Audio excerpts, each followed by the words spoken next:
Marani curhat bahwa ada kepala daerah yang tidak mau menyambut dirinya ketika berkunjung ke daerah tersebut. Pengamat politik Adi Prayitno menilai curhatan Puan tersebut ditujukan langsung kepada Gubernur Jawa Tengah Ganjar Pranowo, sekaligus menunjukkan bahwa dirinya adalah sosok penting negeri ini.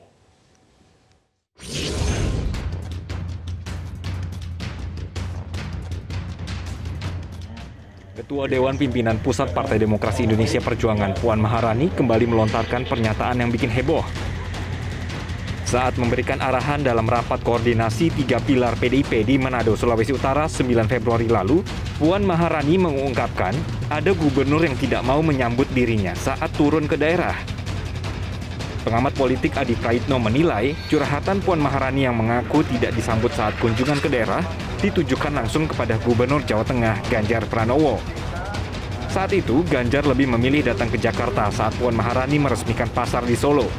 Adi Prayitno menilai, melalui pernyataannya, Puan dinilai ingin menunjukkan bahwa dirinya adalah sosok penting di negeri ini, baik sebagai Ketua DPR maupun elit penting PDI Perjuangan.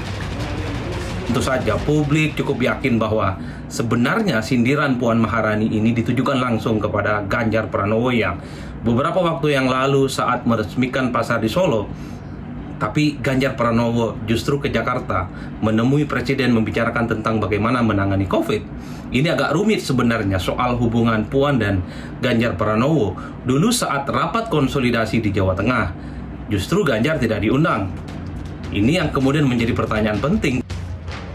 Relawan Ganjar Pranowo Mania menilai Puan Maharani sedang galau karena menyebut tidak disambut saat kunjungan. Kegalauan itu dinilai cuma bagian dari cerita pengalaman Puan saat melakukan kunjungan di daerah. Gimana mau menyambut Mbak Puan kalau Mas Ganjarnya pun tidak diinfokan, tapi dibikin narasi seakan-akan Mas Ganjar tidak menyambut sebagai kader PDIP. Kayak gitu-gitulah, narasi-narasi ini kan sebenarnya narasi-narasi kampungan yang diproduksi oleh orang yang anti terhadap Mas Ganjar itu sendiri. Sementara politisi PDI Perjuangan Junimat Ginsang menyinggung etika eksekutif khususnya kepala daerah. Karena itu menurutnya wajar jika Puan mengingatkan untuk saling menghargai. Ya tentu biasanya gubernur. Kalau kabupaten biasanya wali kota atau bupati. Kan begitu. Kalaupun Ibu Puan membuat, sebenarnya bukan curhat ya. Membuat statement begitu, itu menjadi mengingatkan kepada para kepala daerah yang dipilih oleh rakyat.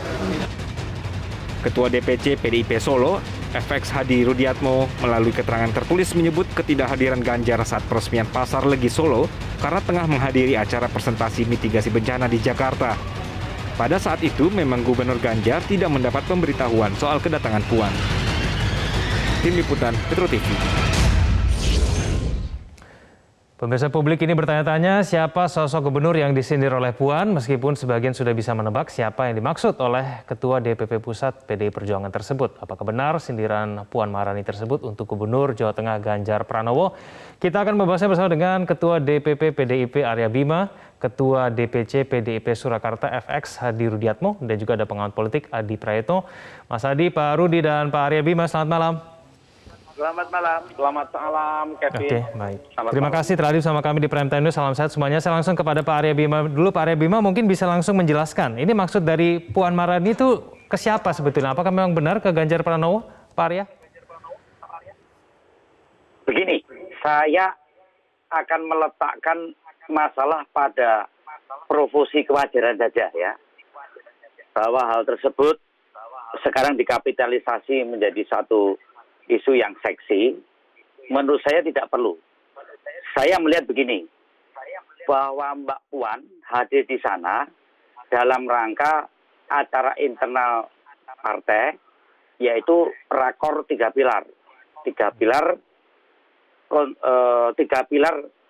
di PDI meliputi struktural partai, kalau di daerah dari DPD, DPC, dan mungkin juga PAC.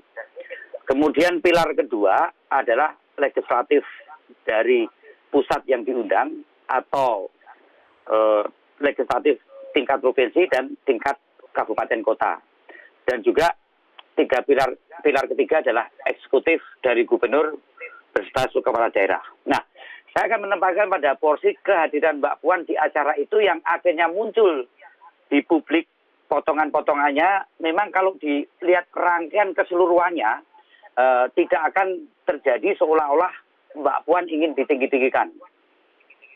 Jadi rapat itu biasa, apa yang disampaikan ke Mbak Puan itu adalah dalam rangka tentunya ingin bertemu untuk mendapatkan berbagai masukan sebagai Ketua DPP dan juga sebagai kebetulan Mbak Puan adalah Ketua DPR RI. Gitu. Jadi kalau ada 3 pilar partai hadir dalam acara Mbak Puan, maka berbagai masukan-masukan itu akan didapat Mbak Puan. Dan kalau kita lihat kontennya Mbak Puan pada saat menyampaikan, itu sangat-sangat hal yang sangat wajar. Kalau semua menyambut, saya akan lebih bisa mendapatkan berbagai informasi. Saya kan nggak minta apa-apa, kan itu Mbak Puan bilang. Tapi Pak Ganjarnya diundang nggak, Pak Arya? Apa? Pak Ganjarnya sendiri diundang tidak? Enggak, ini konten yang disampaikan, konteksnya ada di Sulawesi Utara, tidak ada terkait dengan Ganjar Pranowo.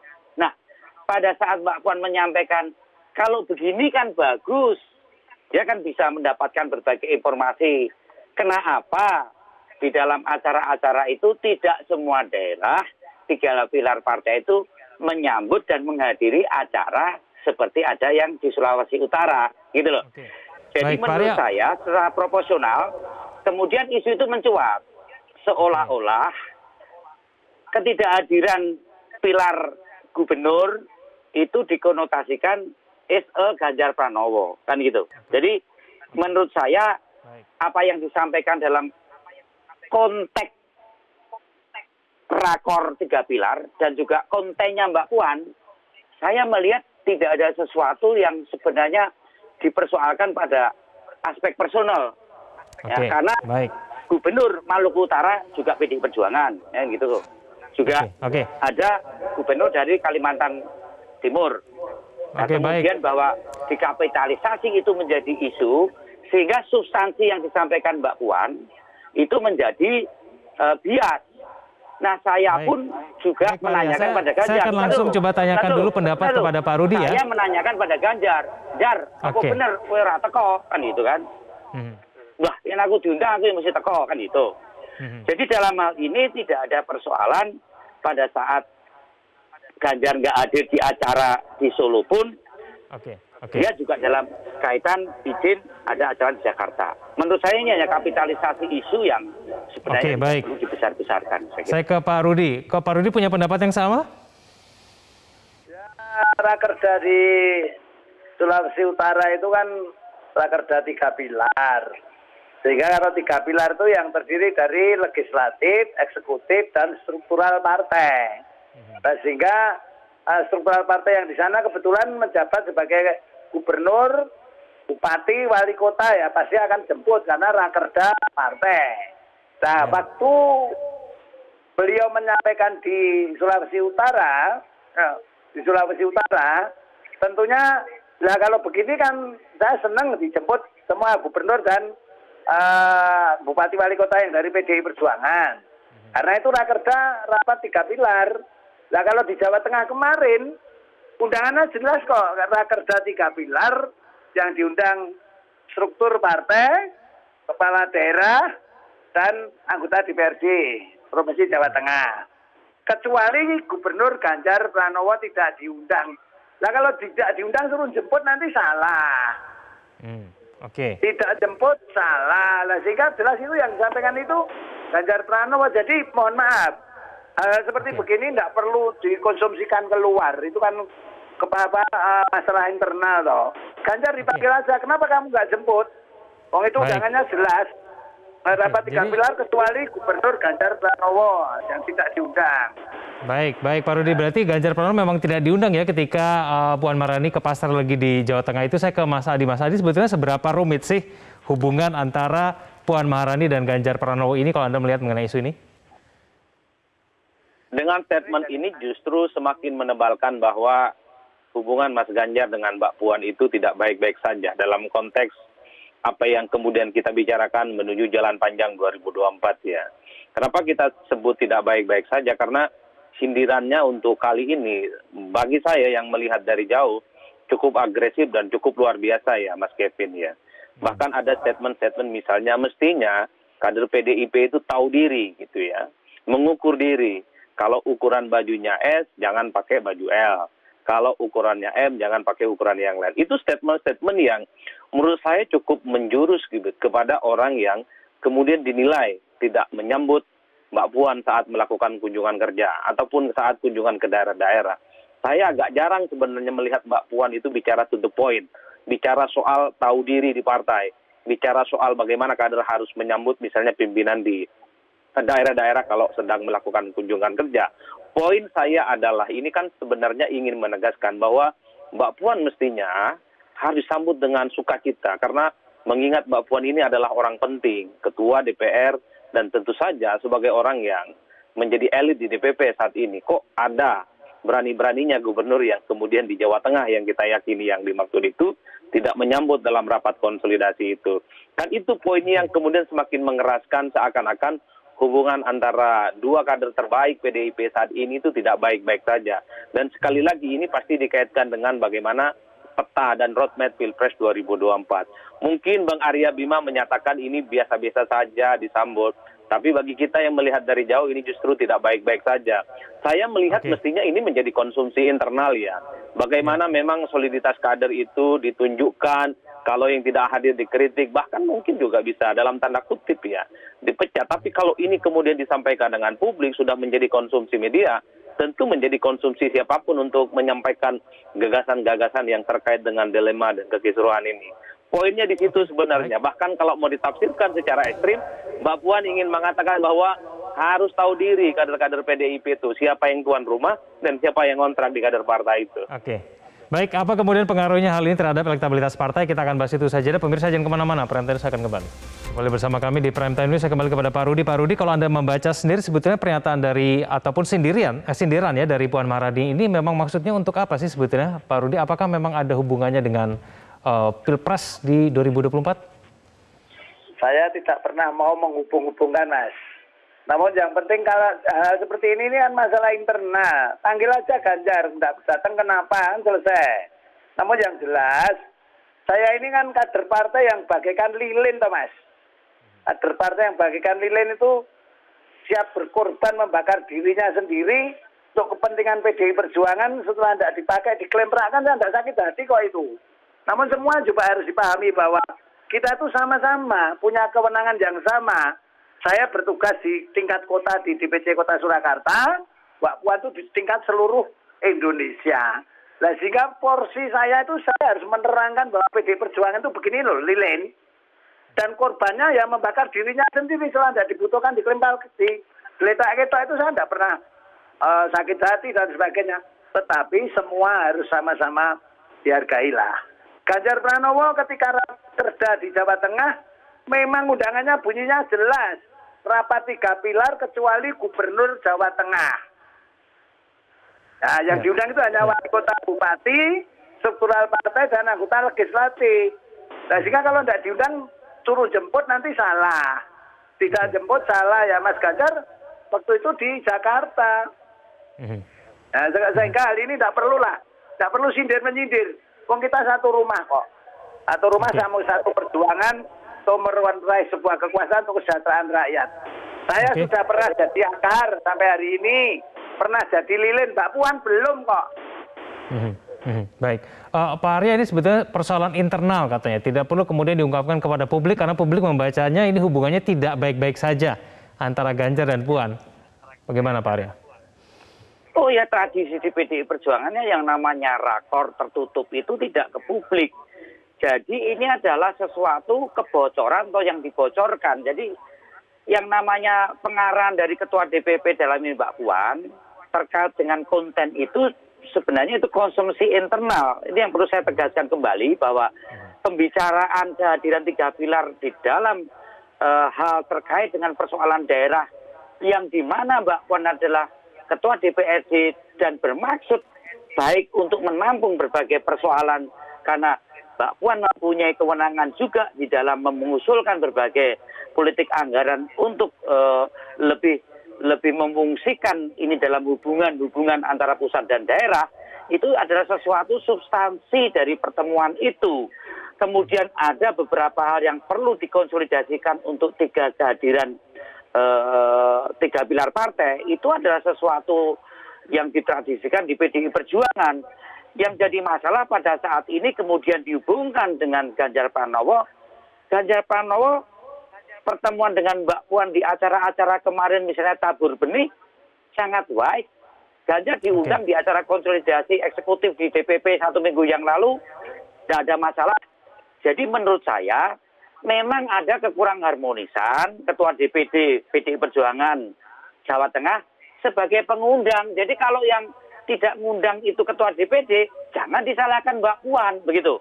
Ada hubungan yang tidak harmonis antara Ketua DPD, kurang komunikasi lah dengan Ganjar Pranowo sebagai gubernur. Ini persoalannya di situ, bukan persoalan di Mbak Puan, gitu loh. Mbak Puan menyampaikan kalau 3 pilar ini hadir, ini kan sesuatu komunikasi politik untuk mendengarkan, ya, tidak bicara. Disinggung di situ. Nah, kenapa kemudian dibiarkan seolah-olah Mbak Puan tidak mengundang? Bagaimana DPP itu mengundang acara rakor? Rakor diselenggarakan pimpinan partai di tingkatannya. Jangan persoalan ini seolah-olah Mbak Puan yang disalahkan. Kalau misalnya di Sulawesi Utara itu kemudian ada bupati atau gubernur tidak hadir, kan tidak bisa disalahkan Mbak Puan. Pengurus DPD di wilayah tingkatannya itulah yang salah. Saya hanya akan menempatkan pada masalah dan profesinya karena Mbak Puan dalam hal ini rapat tertutup yang dibocorkan itu terus untuk mendiskreditkan Mbak Puan. Ini yang saya perlu meluruskan supaya tidak dikapitalisasi seolah-olah Mbak Puan ini satu ingin ditinggikan. Kemudian dia tidak adil mengundang Ganjar Pranowo. Nggak bisa. Undangan itu oleh pimpinan partai di tingkatannya. Jadi substansi saya ke Mas Hadi dulu. Mas Hadi ingin mendengarkan persoalan 3 pilar. Dia sebagai Ketua DPP dan Ketua DPR RI. Ada sesuatu yang kemudian digoreng-goreng. Saya berharap ini kemudian tidak diaduk-aduk. Kami sudah menangkap poinnya. Saya ke Mas Hadi dulu ya Pak Arya. Mas Hadi, kalau Anda melihat siapa yang paling diuntungkan dengan isu ini sebetulnya? Karena Pak Arya tadi bilang sebetulnya Mbak Puan dirugikan dengan isu ini. Ya, yang diuntungkan tentu PDIP, semakin viral dan semakin diperbincangkan oleh publik. Yang kedua, ada kesan Mas Ganjar ini selalu dianggap anak ngos-kosan gitu ya. Orang yang selalu ngontrak di partai PDIP yang kita tahu bersama terah politiknya adalah terah politiknya Mbak Puan misalnya. Kan itu yang kemudian menguat belakangan ini Mas Kevin ya. Itu kita tidak bisa menutup mata bahwa Ganjar selalu dianggap sebagai anak tiri yang diharamkan mimpinya untuk menjadi salah satu capres di 2024. Ini terkait dengan capres kok, ini terkait dengan... Mas Hadi, ada terlalu mendramatisasi. Itu bukan mendramatisasi. Anda sebagai seorang intelektual harusnya lebih bisa proporsional untuk menyampaikan persoalan kan, secara kewajaran dalam kajian itu. Anda mengkapitalisasi, mendramatisasi sekali. Bagi saya bukan mengkapitalisasi, kita mencoba untuk melihat apa yang sesungguhnya. Ketika kisruh awal itu gara-gara Mas Ganjar dinilai melakukan kerja-kerja politik, bikin relawan, terlampau punya mimpi untuk menjadi capres di 2024, dikritik oleh teman-temannya sendiri. Kan orang bertanya, orang berpartai itu kan mimpinya ingin jadi presiden, ini kok malah dipersoalkan. Ada rapat konsolidasi tidak diundang, kan itu jelas sebagai bentuk peminggiran terhadap Ganjar. Bahkan saya dengar ditempatkan pada Puan Maharaninya, Mas Adi. Oh betul, saya tidak mengkritik Puan Maharani dalam konteks ada dinamika di Jawa Tengah. Artinya adalah ketika rapat konsolidasi itu memang ada kesan Ganjar tidak diundang. Itu yang saya sebut penganak-tirian terhadap Ganjar. Wallahu a'lam soal siapa yang diundang oleh Puan Maharani loh. Tidak diundang Puan Maharani dulu. Saya tidak menyatakan yang mengundang ini Mbak Puan. Ini tentu urusan teman-teman internal PDIP secara struktural. Tapi statement Mbak Puan belakangan ini yang semakin menguatkan seakan-akan kader PDIP itu harus tahu diri. Kalau ukuran bajunya S, jangan pernah bermimpi untuk pakai baju L. Itu kan adalah penegasan-penegasan yang kemudian oleh Bang Rudi Efek itu disebutkan tadi. Banyak kader itu yang menjadi lilin. Seakan-akan kerja politik mereka itu tidak pernah dianggap dan tidak pernah dianggap penting. Kan itu yang kemudian ramai. Maka muncul ada banteng, ada kemudian Apa kemarin tuh lupa saya itu yang tidak bertanduk. Oke, gitu baik. ya. Kita akan nanti Dan tunggu kira-kira bagaimana begitu, kemudian Bang Arya. kelanjutan, apakah mungkin ada lagi hal seperti ini yang kemudian bisa saja mengganggu elektabilitas partai selanjutnya. Terima kasih Mas Adi, terima kasih Pak Rudi, terima kasih Pak Arya telah bergabung bersama kami di Prime Time News pada malam hari ini. Selamat malam. Ya, pemirsa, informasi tadi mengakhiri penjualan kita di program Prime Time News. Saya Kevin Egan, mewakili rekan Fitri Megantara, pamit undur diri. Terima kasih atas perhatian Anda. Sampai jumpa.